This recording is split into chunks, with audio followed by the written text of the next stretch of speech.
লাআল্লাকুম তাত্তাকুন।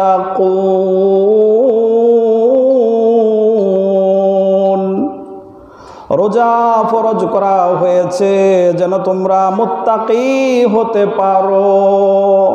বলে এখন আমরা দেখব এই পৃথিবীতে সর্বপ্রথম আল্লাহর বিধান রোজা কে রেখেছিল।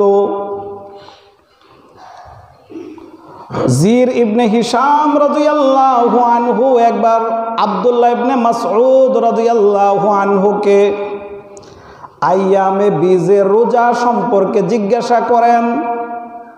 তখন আব্দুল্লাহ ইবনে মাসউদ বিশ্ব নবীর অন্যতম সাহাবী, ফিকহ শাস্ত্রবিদ সাহাবী উত্তর দেন, আল্লাহ পাক রব্বুল আলামিন আদমকে সৃষ্টি করার পর জান্নাতে প্রবেশ করিয়েছিলেন।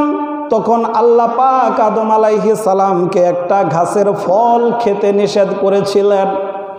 নিষেধটা আল্লাহ পাক খুব কঠোরভাবে করেছিলেন। আল্লাহ পাক বলেন, ওয়ালা তাকরাবা হাযিহিশ শাজারাতা ফাতাকুনা মিনাজ জালিমিন।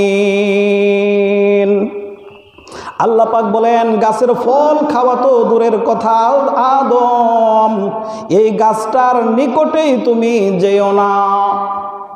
কিন্তু আদম আলাইহিস সালাম মানুষ, ভুল করে সেই ফল তিনি আহার করে ফেলেন। আল্লাহ পাক রব্বুল আলামিন তাকে জান্নাত থেকে বের করে জমিনে পাঠিয়ে দেন।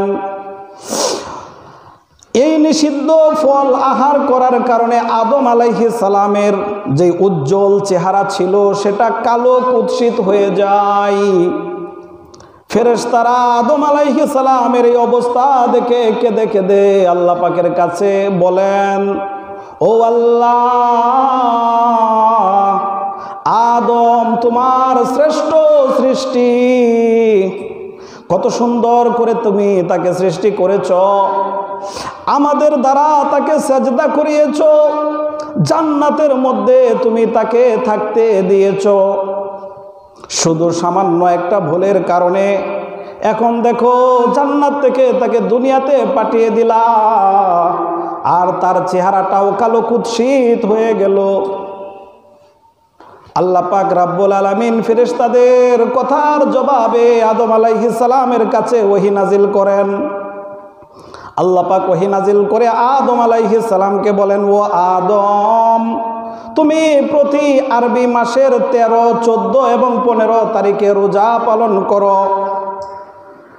আদম আলাইহিস সালাম যখন আরবি মাসের 13 তারিখ, 14 তারিখ এবং 15 তারিখের রোজা পালন করে, তখন আদম আলাইহিস সালামের চেহারা আবার উজ্জ্বল হয়ে যায়।